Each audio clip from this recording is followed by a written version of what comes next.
कैसे हैं आप सब। उम्मीद करता हूं आप सभी ठीक होंगे। मैं हूं डॉक्टर सूर्य भटनागर और अपने यूट्यूब चैनल सूर्य बीएससी क्लासेज में आप सभी का एक बार फिर से स्वागत करता हूं। डियर स्टूडेंट्स, आज इस वीडियो के अंदर हम एक बहुत ही इंपॉर्टेंट प्रश्न को सॉल्व करने वाले हैं। कौन चैप्टर से हमने ये प्रश्न को लिया है, जो रेसिप्रोकल कौन से रिलेटेड प्रश्न है और फर्स्ट सेमेस्टर के होने वाले एग्जाम के लिए ये बहुत ज़्यादा इंपॉर्टेंट है। इसलिए आप इसको एंड तक बिना स्किप किए देखिए और सारी चीज़ें समझने की कोशिश कीजिए।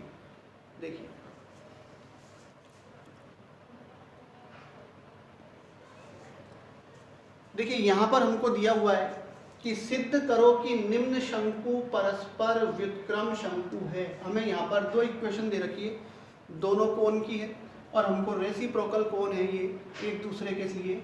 ये हमको यहाँ पर सिद्ध करना है कि अगर इस वाले शंकु का व्युत्क्रम शंकु निकालेंगे तो ये आना चाहिए और इसका व्युत्क्रम शंकु निकालेंगे तो ये आ जाना चाहिए। तो अभी हम ax square plus B Y square plus C Z square equal to 0 का व्युत्क्रम शंकु निकालेंगे तो वो ये आ जाएगा। तो ये हमको यहाँ पर सिद्ध करना है। देखिए, ये एग्जाम्पल नंबर 5 है। यहाँ पर माना ax square plus B Y square plus C Z square बराबर 0 का व्युत्क्रम शंकु,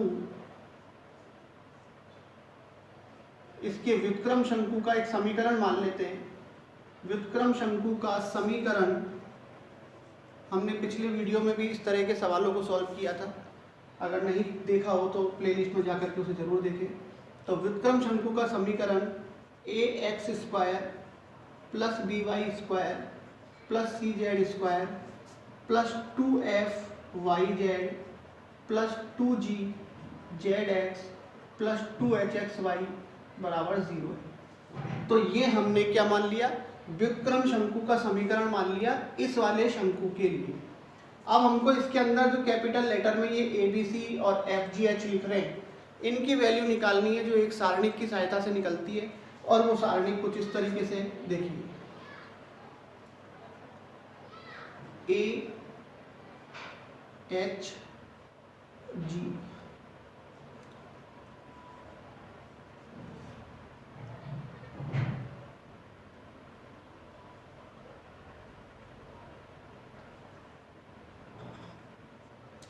ये वो सारणिक है जिसकी सहायता से हम ABC और FGH की वैल्यू निकालेंगे। देखिए, इसमें स्मॉल लेटर के अंदर ABC और FGH लिखे हुए हैं।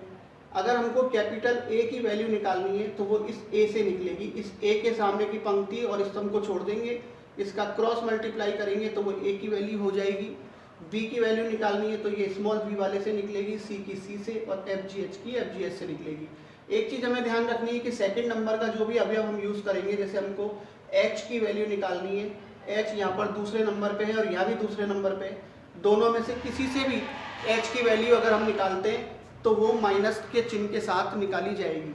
इसी तरीके से F भी सेकंड नंबर पर है, इसकी वैल्यू निकालेंगे तो माइनस के चिन्ह के साथ निकलेगी।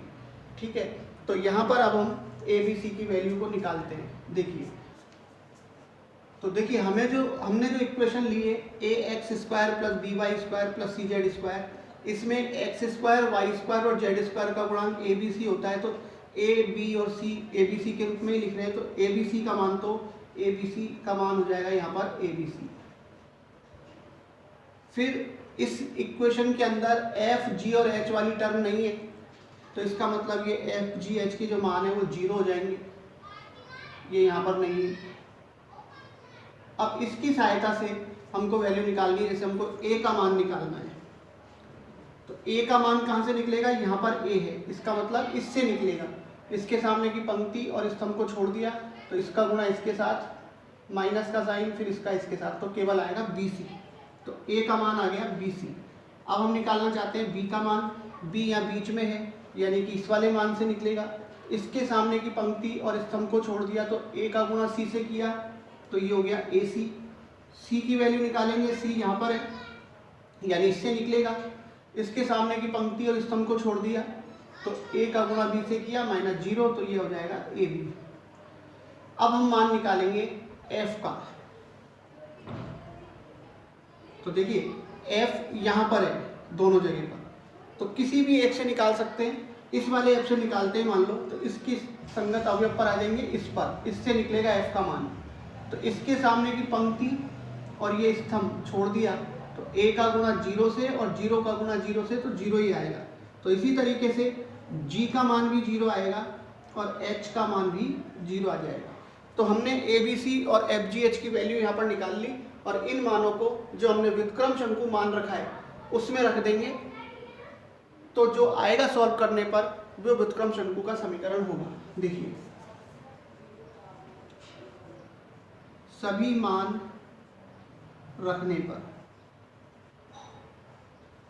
तो ये सारे मान हम इसके अंदर रखेंगे। तो देखिए ए की जगह पर रखते हैं बी सी, तो बी सी एक्स स्क्वायर हो जाएगा, ये यहाँ रख लेते हैं B C X square plus B की जगह पर ए सी वाई स्क्वायर, फिर प्लस सी की जगह पर ए बी जेड स्क्वायर हो जाएगा और एफ जी और एच की वैल्यू 0 है, इसलिए ये पूरी टर्म 0 हो जाएगी, बराबर में 0 आ जाएगा। अब हम क्या करते हैं, प्रत्येक पद में ए बी सी का भाग लगाते हैं। प्रत्येक पद में ए बी सी का भाग लगाने पर, प्रत्येक पद में ए बी सी का भाग जब लगाएंगे तो ये हो जाएगा B C X square upon A B C, A C Y square upon A B C और A B Z square upon A B C बराबर 0। तो ये हो जाएगा यहाँ से अब X square upon B C cut जाएगा, A Y square upon B plus Z square upon C बराबर 0। तो ये व्युत्क्रम शंकु आ गया जो हमको सिद्ध करना था। यहाँ पर ये ए स्क्वायर बी स्क्वायर और सी स्क्वायर नहीं है, X square upon A plus Y square upon B plus Z square upon C. तो दो शंकु के समीकरण हमको दे रखे थे और हमको सिद्ध करना था कि ये दोनों व्युत्क्रम शंकु है। तो हमने क्या करा, एक शंकु को ले लिया और उसका व्युत्क्रम शंकु हमने निकाला, तो वो यहाँ पर सॉल्व करने के बाद दूसरा वाला शंकु आ गया। तो इससे ये सिद्ध हो गया कि ये इसका व्युत्क्रम शंकु है। हम इसका उल्टा भी कर सकते हैं कि इस वाले शंकु से इसका व्युत्क्रम शंकु निकाल लें, तो इसको सॉल्व करेंगे तो ये वाला आ जाएगा। ठीक है, चलिए।